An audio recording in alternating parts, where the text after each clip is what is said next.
Hi everyone, this is Anam. Welcome to PhD jobs and admission. So आज के इस video में हम सीसीएसयू यानी चौधरी चरण सिंह यूनिवर्सिटी के पीएचडी एंट्रेंस एग्जामिनेशन के लिए आज के इस सेशन में हम रिसर्च मेथोडोलॉजी के इंपॉर्टेंट एमसीक्यूज देखने जा रहे हैं। तो जैसे कि आप सभी को पता है, सीसीएसयू के पीएचडी एंट्रेंस एग्जामिनेशन का आपका एग्जामिनेशन जो स्केड्यूल है रिलीज हो चुका। आपका जो एग्जाम है आप PhD entrance examination 3rd and 4th of December को कंडक्ट करवाया जाएगा। ठीक है, यानी आज से आपके पास 10 to 12 डेज रिमेनिंग है प्रिपरेशंस के लिए। तो आपको किस तरीके से प्रिपरेशंस करना है, क्योंकि आपका जो पेपर 1 होता है वो काफी सारे यूनिट्स पर बेस्ड होता है। तो आपको किस तरीके से प्रिपरेशंस करनी है, आपको कौन सा कंटेंट फॉलो करना है, किस तरीके से इन कम से कम डेज में आपको प्रिपरेशंस करनी है, ये सारी चीजें हमारे कोर्स में हम आपको बताते हैं। तो स्क्रीन पर जो नीचे नंबर हाईलाइट हो रहा है व्हाट्सएप नंबर है ये हमारा, आपको इस नंबर पर हमें कांटेक्ट करना है। तो आज के सेशन को आपको अच्छी तरीके से देख लेना है। जो भी आपके डाउट्स है, जो भी आपके क्वेश्चंस है, आप मुझे कमेंट सेक्शन में पूछ सकते हो। तो चलिए ज्यादा टाइम वेस्ट नहीं करते हुए आज के सेशन को हम स्टार्ट करते हैं। So let's begin with the today's session. मैंने आपके साथ शेयर करा पेपर 1 आपका काफी सारे यूनिट्स पर बेस्ड रहता है, जैसे कि 7 यूनिट्स है।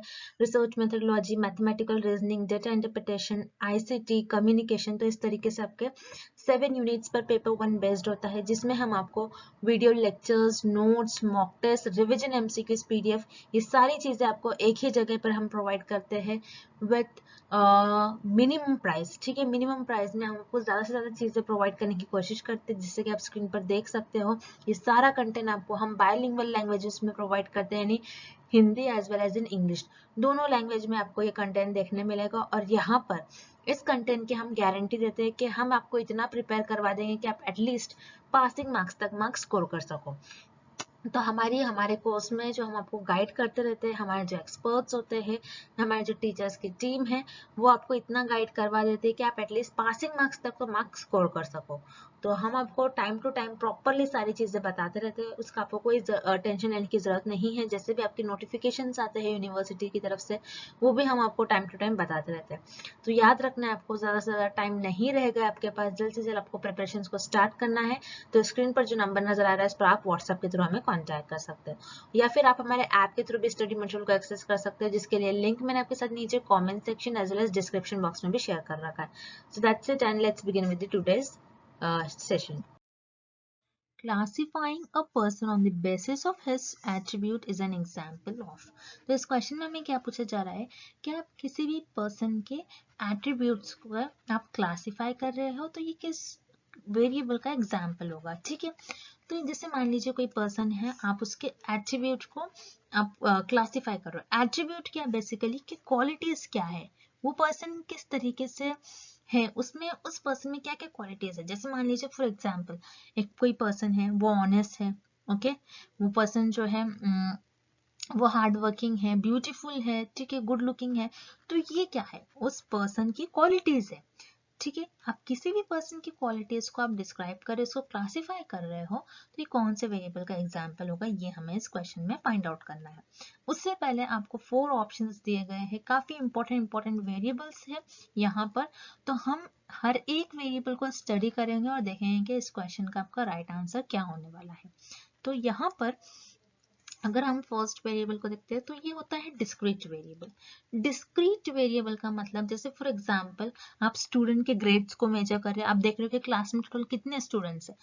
आप देखोगे कि आपके जो पर्टिकुलर बैच है, ठीक है, डिफरेंट डिफरेंट डिविजन है, सारे डिविजन्स में कितने स्टूडेंट्स प्रेजेंट है। आपके पास जो प्लेट में कुछ आपके पास चीजें हैं, कितने हैं आपके पास, कितने पेन है बॉक्स में। तो यहाँ पर ये जो चीजें अगर आप काउंट करें तो आपको पॉइंट्स में आपको नहीं मिलेंगे वेरिएबल्स, यानी पॉइंट्स में आपको नंबर्स नहीं मिलेंगे। आपको डिस्क्रीट वेरिएबल में 1 2 3 4 5 6 7 8 9 10 कुछ इस तरीके से आपको नंबर मिलेंगे, डेसिमल में नहीं मिलेंगे। यानी यहाँ पर 1 और 2 के बीच में जो वैल्यूज लाई करती है, 0.1 0.2 0.3, तो ये सब वैल्यूज डिस्क्रीट वेरिएबल में नहीं लाई करेंगे। अगर आपको किसी ने कहा आपके पर्टिकुलर, जैसे मान लीजिए फॉर एग्जाम्पल 7th A में टोटल कितने स्टूडेंट्स हैं, आपको काउंट करना है, तो आप किस तरीके से आपके जो स्टूडेंट्स की काउंटिंग होगी या तो 40 होगी, 30 होगी, 20 होगी, 50 होगी, ठीक है, 10 होगी, लेकिन आप ये नहीं कहोगे 10.1 स्टूडेंट्स है, ठीक है।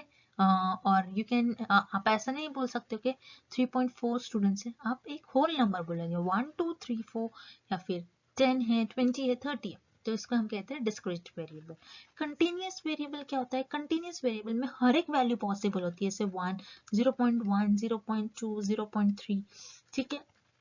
कंटिन्यूअस वेरिएबल में हर एक वैल्यू पॉसिबल होगी, जैसे किसी का आप वेट मेजर कर रहे हो, ठीक है, किसी का आप बॉडी वेट मेजर कर रहे हो, तो बॉडी वेट जो है आपको पॉइंट्स में भी मिल जाता है। होल नंबर किसी का मान लीजिए 45 है, किसी का 45.4 है, किसी का 44.3 है, कुछ इस तरीके से। तो यहाँ पर आपको हर एक वैल्यूज पॉसिबल है कंटिन्यूअस वेरिएबल में, ठीक है, तो इसे हम कहते हैं कंटिन्यूअस वेरिएबल, हर एक वैल्यू पॉसिबल होंगी। रैंडम वेरिएबल यानी आप कोई स्टडी कर रहे हो, मान लीजिए आप एक्सपेरिमेंटल स्टडी परफॉर्म करते हो, तो कभी कभी कुछ ऐसे वेरिएबल्स आ जाते हैं जो कि रैंडमली आकर होते हैं, जिसको आप कंट्रोल नहीं कर सकते हैं, वो खुद ब खुद बाय नेचर वो आकर हो जाते हैं वो वेरिएबल, तो उसे हम कहते हैं रैंडम वेरिएबल, ठीक है। तो जैसे कि आप अभी तक देखोगे सारे वेरिएबल जो है ऑप्शन ए से लेके ऑप्शन सी तक, इसमें जो है नंबर्स से डील हो रहा है। रैंडम वेरिएबल में हो सकता है नंबर्स भी हो, ठीक है, और आपके पास जो इंफॉर्मेशन है वर्ड्स के फॉर्म में भी हो, ठीक है। आप रैंडम वेरिएबल में कुछ भी कर हो सकता है, लेकिन अगर आप देख रहे हो कंटिन्यूअस एंड डिस्क्रीट वेरिएबल में आपके पास जो इंफॉर्मेशन है ये नंबर्स के फॉर्म में। लेकिन हमें क्वेश्चन में क्वालिटीज के बारे में पूछा गया है, आपने ध्यान दिया होगा यहाँ पर आपको फोकस करना है वर्ड पर एट्रीब्यूट, बहुत इंपॉर्टेंट हिंट दी गई है क्वालिटीज। तो याद रखना है ऐसे वेरिएबल जो आपको क्वालिटीज बताए वो होते हैं कैटेगोरिकल वेरिएबल। कैटेगोरिकल वेरिएबल ऐसे वेरिएबल होते हैं जो किसी चीज की क्वालिटीज को डिस्क्राइब करे, जैसे यहाँ पर पर्सन की क्वालिटीज है, ठीक है, वो ब्यूटीफुल है, वो स्मार्ट है, वो ऑनेस्ट है, ठीक है। तो यहाँ पर किसी भी वेरिएबल का अगर आपको क्वालिटी पूछा गया हो तो ये कौन से वेरिएबल का एग्जाम्पल होगा? Categorical variable. तो इस क्वेश्चन का आपका करेक्ट ऑप्शन हो जाएगा option B. Next question, which of the following is not a measure of central tendency, ठीक है। तो इस क्वेश्चन में हमसे क्या पूछा जा रहा है कि दिए गए ऑप्शंस में से कौन सा एक ऐसा ऑप्शन है जो मेजरमेंट नहीं है सेंट्रल टेंडेंसी का, ठीक है। तो ये यहाँ पर सेंट्रल टेंडेंसी क्या होता है मैंने आपको हर एक लेक्चर में डिटेल में एक्सप्लेन करा है। सेंट्रल टेंडेंसी यानी जब भी आपके पास, जैसे फॉर एग्जांपल आप क्या करते हो, पॉपुलेशन में से किसी सैंपल को चुन लेते हो, ठीक है। यानी क्या होता है कि आपकी पॉपुलेशन बहुत ज्यादा लार्ज होती है तो आप सारी पॉपुलेशन पर रिसर्च नहीं करते, पॉपुलेशन में से कुछ मेंबर्स को चुन लेते हो जो कि आपका यहाँ पर वो मेंबर सैंपल बन जाएंगे, ठीक है, ये आपका सैंपल बन जाएगा। अब सैंपल से आने वाली जो भी इंफॉर्मेशन होती है, सैंपल से मिलने वाला जो भी डेटा होता है, आप उसको क्या करते हो, ग्राफ के फॉर्म में कन्वर्ट करते हो, ठीक है। तो आप क्या करते हो, उस इंफॉर्मेशन को आप कुछ इस तरीके से ग्राफ में कन्वर्ट करोगे आप, ठीक है। मान लीजिए एक नॉर्मल डिस्ट्रीब्यूशन है, ये क्या है, नॉर्मल डिस्ट्रीब्यूशन है, यानी आपने जो भी आपको इंफॉर्मेशन मिली आपने इस ग्राफ में उस इंफॉर्मेशन को कन्वर्ट कर दिया, ठीक है। अब इस ग्राफ में मान लीजिए किसी भी ग्राफ में, याद रखना आपको, किसी भी ग्राफ में आपके सेंट्रल टेंडेंसी का मतलब होता है कि आप उस ग्राफ का मीन मेजर करोगे, median and mode. So mean क्या होती है, मीन होती है आपकी एवरेज वैल्यू, ठीक है। ओके, मीन क्या होती है आपकी एवरेज वैल्यू, यानी ज्यादातर वैल्यू और एवरेज जो है आपका मीन एवरेज, यानी ज्यादातर लोग किस रेंज में बिलोंग कर रहे हैं, ठीक है। मीडियन, मीडियन यानी मिडिल वैल्यू, आपके ग्राफ की मिडिल वैल्यू ये होगी, ठीक है, क्योंकि आपने क्या करा, मान लीजिए आपने ये पार्ट को इक्वल पार्ट में कट कर दिया, आपने इस ग्राफ को क्या करा, इक्वल पार्ट में आपने इस ग्राफ को कट कर दिया यहाँ से, तो यहां से कट कर आपने तभी ये इक्वल पार्ट में कट हो गया, तो इसे हम क्या कहेंगे, सेंटर पार्ट और मिडिल पार्ट, ठीक है। मीडियन यानी आपके डेटा की और आपके ग्राफ की मिडिल वैल्यू, ठीक है, क्लियर एवरीवन। मीडियन यानी आपके ग्राफ की मिडिल वैल्यू और centre value. And mode, mode यानी आपके डेटा में ऐसी वैल्यू जो सबसे ज्यादा बार रिपीट हो रही है, okay, repeat value, repeated value जो मैक्सिमम टाइम आपके डेटा में रिपीट हो रही है, ठीक है, तो उसे कहते हैं हम मोड। जैसे मान लीजिए आपके पास एक इंफॉर्मेशन दिया गया, एक डेटा दिया गया जिसमें स्टूडेंट्स के इन्होंने मार्क्स आपके साथ शेयर करा है, जिसमें यहाँ पर मान लीजिए 1 2 3 4 5 स्टूडेंट्स के आपके जो 5 स्टूडेंट्स के हैं मार्क्स उन्होंने यहाँ पर आपके साथ शेयर करा है। 100 में से किसी को 80 मिला है, किसी को 85, किसी को 70, किसी को अगेन 80 एंड एक स्टूडेंट को अगेन 18। तो यहाँ पर जो आपको इन्फॉर्मेशन दी गई है उसमें आप देखोगे कि 80 नंबर जो है रिपीट हो रहा है, तो आप क्या कहोगे, इस डेटे की जो मोड वैल्यू है वो है 80, जो कि ज्यादा बार, सबसे मैक्सिमम बार रिपीट हो रही है, तो उसे हम कहते हैं मोड। ठीक है, तो याद रखना है मीन, मीडियन एंड मोड ये होते हैं आपके मेजर्स ऑफ सेंट्रल टेंडेंसी। और क्वार्टाइल्स, क्वार्टाइल्स क्या होते हैं, ये आपके सेंट्रल टेंडेंसी का पार्ट नहीं होता है, बल्कि क्वार्टाइल, क्वार्टाइल यानी 4 पार्ट्स। ठीक है, तो मान लीजिए आपने पॉपुलेशन पर रिसर्च करी, सॉरी आपने क्या करा, पॉपुलेशन ली और सैंपल को आपने चुन लिया पॉपुलेशन में से किसी को 4 to 5 पीपल को। ठीक है, तो आपने यहाँ पर क्या करा, सैंपल्स पर रिसर्च करी, सैंपल पर मिलने वाला जो भी डेटा था उसको आपने क्या करा, यहाँ पर आपने 4 पार्ट्स में डिवाइड कर लिया, 1 2 3 एंड 4। तो कोई भी डेटा को अगर आप 4 पार्ट्स में डिवाइड करते हो, 4 इक्वल पार्ट्स में डिवाइड करते हो, तो उसे हम कहते हैं क्वार्टाइल। ठीक है, सो क्वार्टाइल जो है मेजर ऑफ सेंट्रल टेंडेंसी का पार्ट नहीं है, तो इसीलिए इस क्वेश्चन का आपका राइट आंसर हो जाएगा option C, quartile. Next, so analysis of variance is used when comparisons are made among। so यहाँ पर हमसे पूछा जा रहा है कि एनालिसिस ऑफ वेरिएंस जो है, जिसे हम कहते हैं एनोवा टेस्ट भी। ठीक है, एनालिसिस ऑफ वेरिएंस को हम क्या कहते हैं, एनोवा।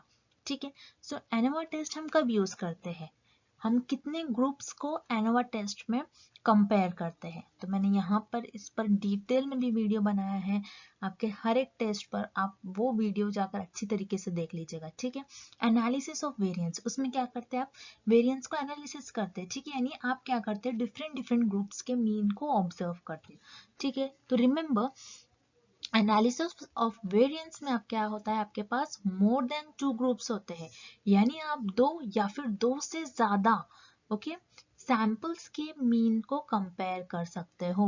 ठीक है, रिमेंबर याद रखना है, एनालिसिस ऑफ वेरिएंस में 2 या फिर 2 से ज्यादा सैंपल के मीन को आप क्या करते हो, यहाँ पर कंपेयर करते हो, कंपैरिजन करते हो बेसिकली। वैसे तो हम हर एक टेस्ट जो होते हैं, हर एक यानी पैरामेट्रिक नॉन पैरामेट्रिक टेस्ट में सारे भी टेस्ट में हम क्या करते हैं, सबको कंपेयर करते हैं। ठीक है, तो उसी तरीके से एनालिसिस ऑफ वेरिएंस में हम 2 या फिर 2 से ज्यादा सैंपल के मीन को कंपेयर करते हैं। तो यहाँ पर इस क्वेश्चन का आपका राइट आंसर हो जाएगा मोर देन 2 ग्रुप्स। ठीक है, अब हम बाकी जो ऑप्शंस है वो भी आपको देखना है कि वो ऑप्शन क्या होते हैं, तभी आप क्वेश्चन को सॉल्व कर पाओगे। ठीक है, option B is less than 2 groups. So याद रखिएगा, आप अगर कोई टेस्ट परफॉर्म कर रहे हो, जैसे पैरामेट्रिक नॉन पैरामेट्रिक टेस्ट, तो पैरामेट्रिक टेस्ट के अंडर जो आते हैं आपके टी टेस्ट, जी टेस्ट। ठीक है, नॉन पैरामेट्रिक टेस्ट में आता है आपका एनोवा टेस्ट। ठीक है, काई स्क्वायर टेस्ट वगैरह आपका नॉन पैरामेट्रिक में आता है। तो इस तरीके से आप जब भी टेस्ट परफॉर्म करते हैं, आप कंपेयर करते हैं, तो कंपेयर हमेशा 2 ग्रुप्स के बीच में कंपेयर होगा या फिर उससे ज्यादा ग्रुप के बीच में कंपेयर होगा, लेकिन सिर्फ आप एक ग्रुप लेकर उस पर कंपेयर नहीं कर सकते हो। तो ये डेफिनेटली जो है इनकरेक्ट ऑप्शन है, आपको इस तरीके से समझ में आना चाहिए लॉजिक। ठीक है, देन ऑप्शन 3 इज 2 ग्रुप्स। आप सिर्फ 2 ग्रुप पर कब स्टडी करते हो, जब आप 2 ग्रुप के मीन को कब कंपेयर करते हो, टी एंड जी टेस्ट में ही। याद रखना है, टी एंड जी टेस्ट में ही आप 2 ग्रुप्स के मीन को कंपेयर करते हो, याद रखना है। ठीक है, ये 2 ऐसे ही टेस्ट है जिसमें सिर्फ 2 ग्रुप्स के मीन को और सैंपल के मीन को आप कंपेयर करते हो टी एंड जी टेस्ट में। अगर उससे ज्यादा करना है आपको, उससे ज्यादा आपके पास ग्रुप्स है, तो आप कौन से टेस्ट पर जाओगे, एनोवा टेस्ट पर। ठीक है, then option D is at least 2 independent group. So याद रखना है, एटलीस्ट 2 इंडिपेंडेंट ग्रुप क्या होता है आपका, ये आप कौन से टेस्ट में यूज करते हो, ये बहुत डिफिकल्ट टेस्ट होता है, जो होता है सैंपल टी इंडिपेंडेंट टेस्ट। ठीक है, इसे हम कहते हैं सैंपल टी इंडिपेंडेंट टेस्ट, जिसमें आपके पास 2 ठीक है। एटलीस्ट यानी 2 इंडिपेंडेंट ग्रुप हो सकते हैं या फिर 2 से ज्यादा हो सकते हैं, 2 से कम नहीं होना चाहिए। जैसे मैंने आपसे कहा एक ही ग्रुप पर आप टेस्ट पर स्टडी नहीं कर सकते हो, कंपेयर नहीं कर सकते हो। एक ही ग्रुप है तो आप किसको कंपेयर करोगे? तो इसलिए एटलीस्ट यानी 2 या फिर 2 से ज्यादा। तो यहाँ पर आपके पास क्या होता है, 2 या फिर 2 से ज्यादा इंडिपेंडेंट ग्रुप होते हैं, उस पर आप स्टडी करते हो, उसके मीन जो आता है उसका मीन फाइंड आउट करते हो, और आपके पास जो पॉपुलेशन होती है स्टडी में, आपकी पॉपुलेशन जो होती है वो अननोन होती है। ठीक है, आप क्या करते हो, अननोन पॉपुलेशन के बारे में इंफॉर्मेशन जानने की कोशिश करते हो, उसका मीन जानने की कोशिश करते हो कि ये सैंपल क्या है, पर्टिकुलर इसी पॉपुलेशन से लिया गया है या फिर नहीं। तो इस केस में हम कौन सा टेस्ट यूज करते हैं, सैंपल टी इंडिपेंडेंट टेस्ट, जिसमें आप एटलीस्ट 2 इंडिपेंडेंट ग्रुप्स को आप कंपेयर करते हो। ठीक है, so for this question analysis of variance हम कब यूज करते हैं, 2 या फिर 2 से ज्यादा मीन सैंपल के मीन को कंपेयर करने के लिए। तो इस क्वेश्चन का आपका राइट आंसर हो जाएगा option A, more than 2 group. Okay, next, the range of the following set of observation that is 2 3 5 9 8 7 6 5 7 4 3 is. सो इस क्वेश्चन में हमें क्या फाइंड आउट करना है, रेंज फाइंड आउट करना है। तो ये जो क्वेश्चन है आपको, ये जो रिसर्च मेथोडोलॉजी का मैथमेटिकल पार्ट है वहां से क्वेश्चन पूछे गए हैं आपको। ठीक है, काफी सिंपल, बहुत सिंपल क्वेश्चन है। रेंज क्या होता है उसका आपको मतलब पता होना चाहिए। रेंज होता है आपका जो डेटा सेट है और आपके यू कैन से जो ऑब्जर्वेशन है, आपको जो भी डेटा सेट दिया गया है उसमें आपकी जो हाईएस्ट वैल्यू होती है, ठीक है, highest value minus lowest value. ठीक है, आपके डेटा सेट में रेंज क्या होता है, डेटा सेट में जो हाईएस्ट वैल्यू होती है उसको माइनस करना है आपको लोवेस्ट वैल्यू से। तो जैसे कि आप देखोगे आपका जो डेटा सेट है, यहाँ पर इस सेट में सबसे हाईएस्ट वैल्यू क्या है, सबसे बड़ी वैल्यू क्या है, 9 है। ठीक है, सो यहाँ पर हम वैल्यू पुट कर देंगे 9, और सबसे लोवेस्ट वैल्यू क्या है, यहाँ पर 2 है। ठीक है, सो 9 माइनस 2, 9 माइनस 2 करोगे तो आपको क्या मिलेगा, आंसर 7। तो बहुत सिंपल, बहुत इजी क्वेश्चन है। आपको हाईएस्ट वैल्यू में से लोवेस्ट वैल्यू माइनस करनी होगी, दैट इज योर रेंज। और इस क्वेश्चन का आपका राइट आंसर हो जाएगा option number B which is 7। ठीक है, next, action research in physical education in concert with. तो यहाँ पर हमें क्वेश्चन क्या पूछा जा रहा है, आपकी जो फिजिकल एजुकेशन होती है, सो उसमें एक्शन रिसर्च किस तरीके से हेल्पफुल होती है, किस तरीके से एक्शन रिसर्च का इन्वॉल्व होता है फिजिकल एजुकेशन में। ठीक है, सो फिजिकल एजुकेशन का मीनिंग क्या होता है, यानी आपके बॉडी लैंग्वेज, आपके एक्सरसाइजेस, आपके हाइजीन आपको किस तरीके से मेंटेन करना है।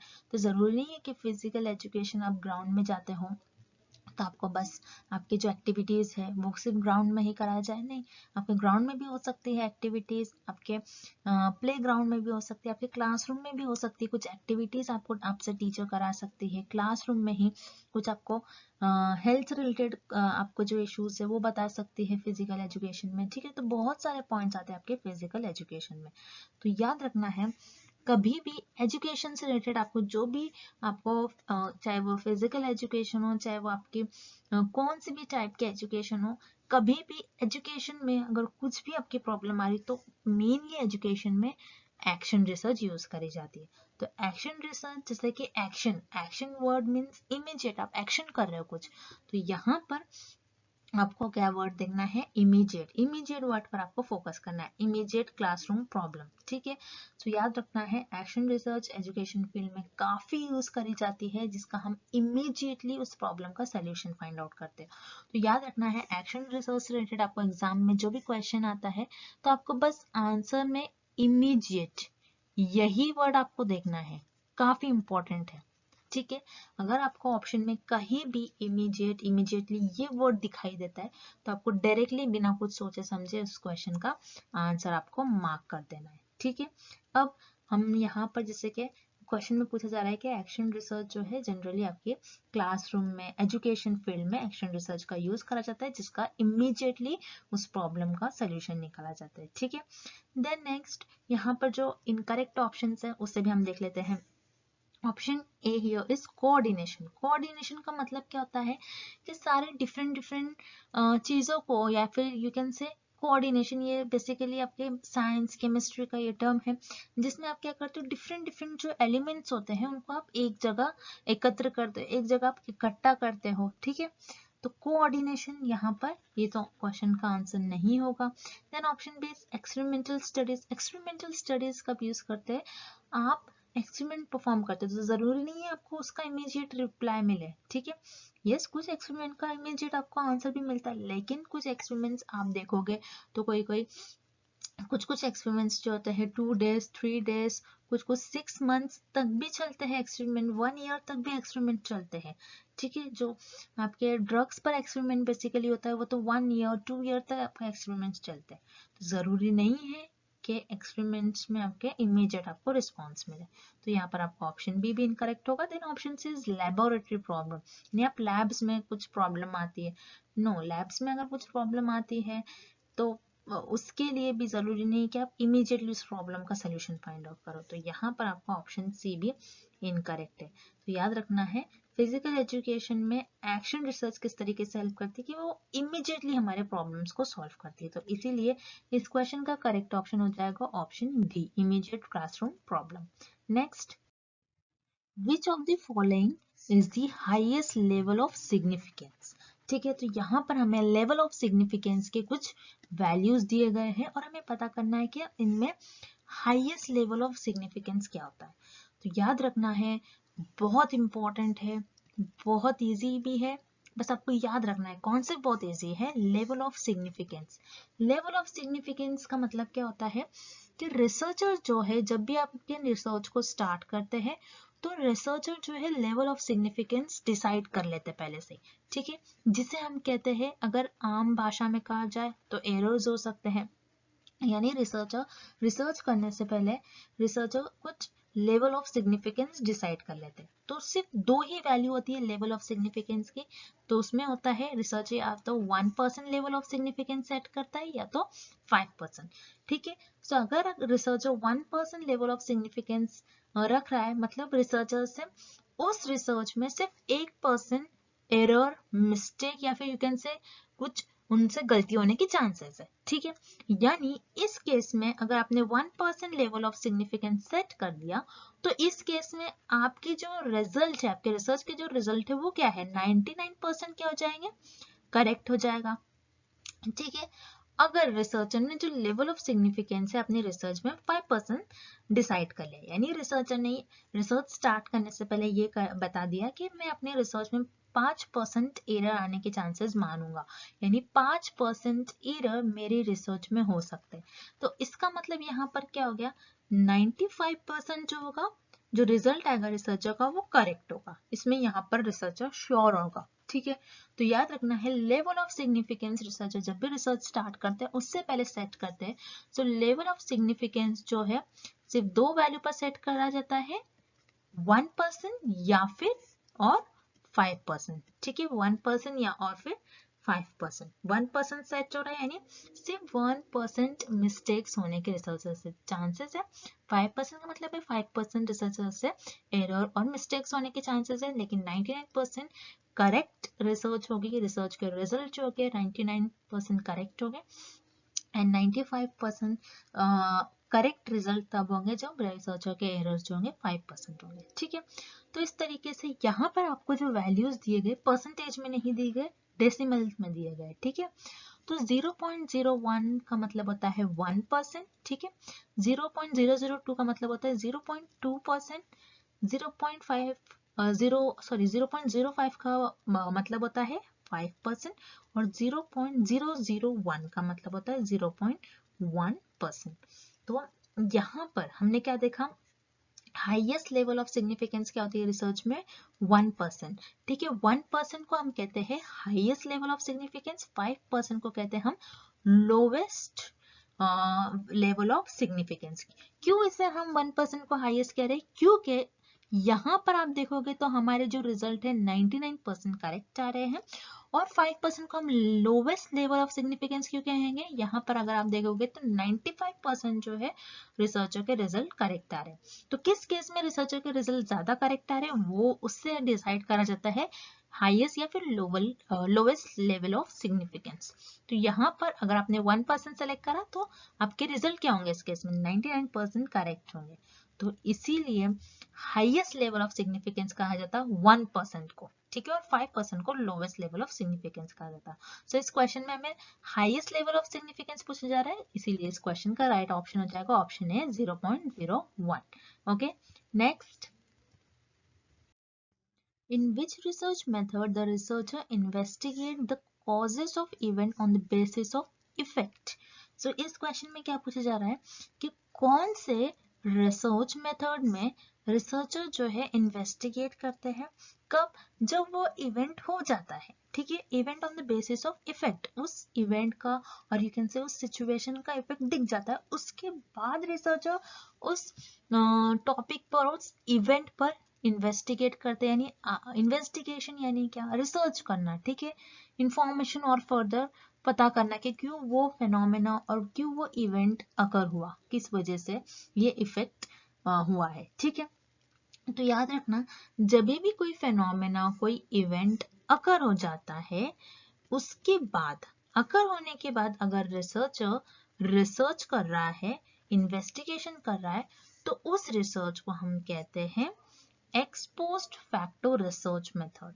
एक्स पोस्ट, जैसे कि आप देखोगे एक्स पोस्ट यानी एक्स पुराना, यानी पुराना कुछ इवेंट हो जाता है, पोस्ट यानी आप उसके बाद, ठीक है, पोस्ट यानी उसके बाद आप उस फैक्ट पर, ठीक है, फैक्टो मीन्स उस फैक्ट पर और यू कैन से उस इवेंट पर और उस फेनोमेना पर रिसर्च कर रहे हो, तो ऐसे मेथड को कहते हैं x post facto research method, जो किसी भी इवेंट के होने के बाद अकर होते हैं, उस पर रिसर्चर स्टडी करते हैं उसके बाद, ठीक है। तो इस क्वेश्चन का आपका ऑप्शन बी जो है राइट आंसर हो जाएगा। देन जो इनकरेक्ट ऑप्शन है वो भी हम देख लेते हैं। So option A here is field experiment method. Field experiment method क्या होता है, एक्सपेरिमेंट मेथड तो हमने देखा, एक्सपेरिमेंट मेथड में क्या होता है, एक इंडिपेंडेंट वेरिएबल होता है और एक डिपेंडेंट वेरिएबल होता है। तो आप क्या करते हो, इंडिपेंडेंट वेरिएबल किस तरीके से डिपेंडेंट वेरिएबल को अफेक्ट कर रहा है वो देखते हैं एक्सपेरिमेंटल मेथड में। लेकिन यहाँ पर वर्ड क्या जोड़ा गया है, फील्ड। फील्ड के जोड़ा गया वर्ड, फील्ड का मतलब होता है कि नेचुरल सेटिंग में, ठीक है, नेचुरल सेटिंग में जो भी चीजें अकर होती है उस पर आप स्टडी करोगे, ठीक है। तो फील्ड एक्सपेरिमेंट मेथड क्या होता है, सेम होता है जिस तरीके से आप एक्सपेरिमेंटल स्टडी परफॉर्म करते हो, एक्सपेरिमेंटल रिसर्च जिस तरीके से आप परफॉर्म करते हो, सेम प्रोसीजर होता है, लेकिन फील्ड वर्ड यूज करा गया, इसका मतलब है कि आप नेचुरल सेटिंग में, ठीक है, नेचुरल सेटिंग में आप उस मेथड को परफॉर्म करोगे, ठीक है। सो इसलिए इस क्वेश्चन का आपका ऑप्शन ए इनकरेक्ट हो जाएगा। Then option C is case study method. Case study में आप क्या करते हो, एक फेनोमेना होता है, उसके बारे में आपको थोड़ी बहुत इंफॉर्मेशन पता होती है और आप क्या करते हो स्टडी में इन डेप्थ, ठीक है, इन डेप्थ यहाँ पर आप उस फेनोमेना के बारे में, उस पर्टिकुलर केस के बारे में इन डेप्थ आप डिटेल में, यहाँ पर डिटेल में उस चीज को मल्टीपल वेज में, यानी हर एक तरीके से आप उसको स्टडी करोगे डिटेल में जाकर। जैसे फॉर एग्जांपल कोविड डिसीज थे, ठीक है, कोविड डिसीज के बारे में रिसर्चर को पहले पता चला कि किस तरीके से उसके सिम्टम्स है, थोड़ा बहुत पता चला कि ये डिसीज है जिसमें फीवर होता है, कफ होता है, ठीक है, ये सारी चीजें होती है। लेकिन रिसर्चर ने बाद में क्या करा, उस डिसीज में इन डेप्थ स्टडी करा, ठीक है, यानी कहाँ से वो डिसीज आई, किस तरीके से आई, उसको हर एक एंगल से स्टडी करा डिटेल में, इन डेप्थ, तो उसे हम कहते हैं case study. So case study में बेसिकली आप क्या करते हो, फिनोमेना और इवेंट कुछ अकर होने के बाद नहीं करते हो, लेकिन यहाँ पर इन डेप्थ डिटेल में आप उसको स्टडी करोगे, इसीलिए इस क्वेश्चन का ऑप्शन सी इनकरेक्ट ऑप्शन हो जाएगा। And correct option for this question is option B ex post facto research method. Okay, next, hypothesis in research means. तो यहाँ पर हमें बेसिकली हाइपोथेसिस का मीनिंग पूछा जा रहा है, रिसर्च में हाइपोथेसिस की डेफिनेशन क्या होती है ये हमसे पूछा जा रहा है। तो याद रखना है हाइपोथेसिस क्या होता है रिसर्च में, हमने काफी बार पढ़ते आ रहा है, बहुत सिंपल है। हाइपोथेसिस होता है रिसर्चर के गेसेस ठीक है, रिसर्चर के गेसेस, रिसर्चर के अजम्पशंस, रिसर्चर कुछ समय के लिए मान लेते, कुछ टाइम के लिए मान लेते कि ऐसा होने से ऐसा हो सकता है, कुछ टाइम के लिए एक स्टेटमेंट दे देते, उसी को ट्रू मानकर अपने रिसर्च में स्टडी करते हैं।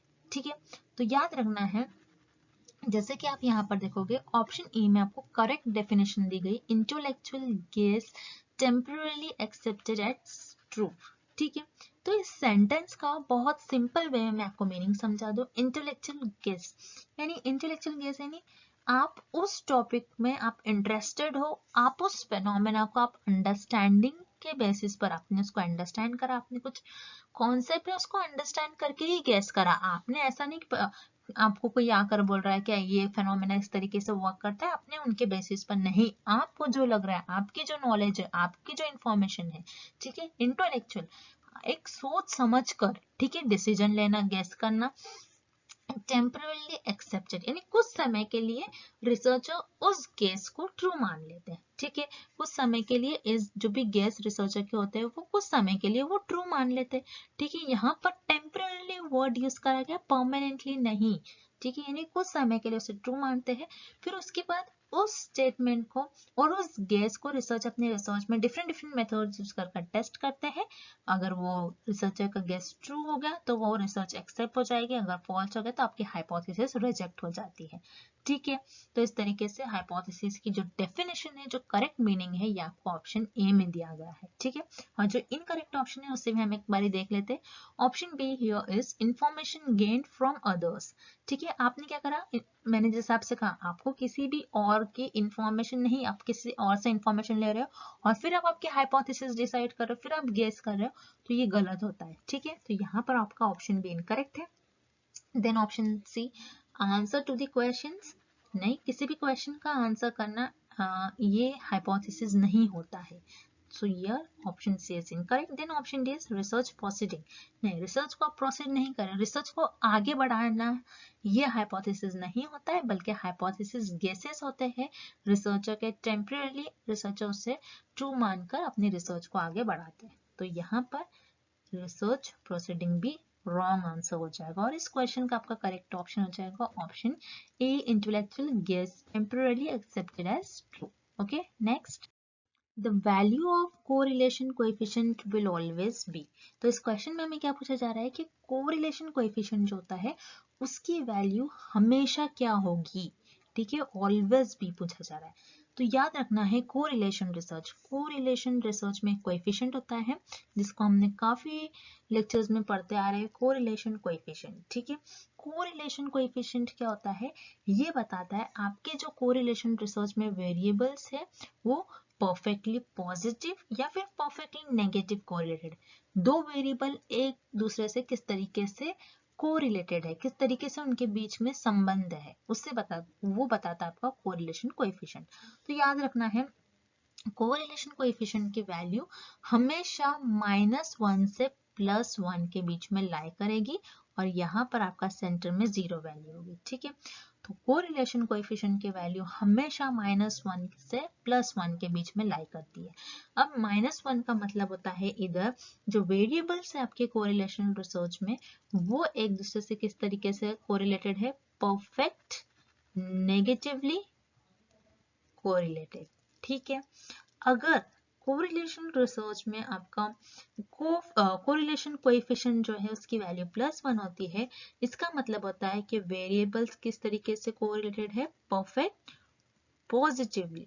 ठीक है, परफेक्ट पॉजिटिवली वेरिएबल एक दूसरे से कोरिलेटेड है। ठीक है, तो ये रिलेशन आपको पता होना चाहिए और याद रखना हमेशा कोई कोरिलेशन कोएफिशिएंट की जो वैल्यू होती है ये होती है आपकी -1 से +1 के बीच में, विच इज वेरी इंपॉर्टेंट। और -1 एंड +1 ये दोनों भी आपको इसका मीनिंग पता होना चाहिए क्या होता है कोरिलेशन रिसर्च में। ठीक है, for this question here option B is the right answer. Okay, next, again very simple question, research means, बहुत सिंपल क्वेश्चन है, रिसर्च। ठीक है, आप देखोगे अगर आपने रिसर्च को दो वर्ड्स में सेपरेट कर दिया तो एक बनता है वर्ड री एंड एक वर्ड बनता है सर्च। री मतलब फिर से, ठीक है, री मतलब क्या होता है, फिर से, मतलब अगेन। ठीक है, री का मतलब क्या होता है, फिर से। ठीक है।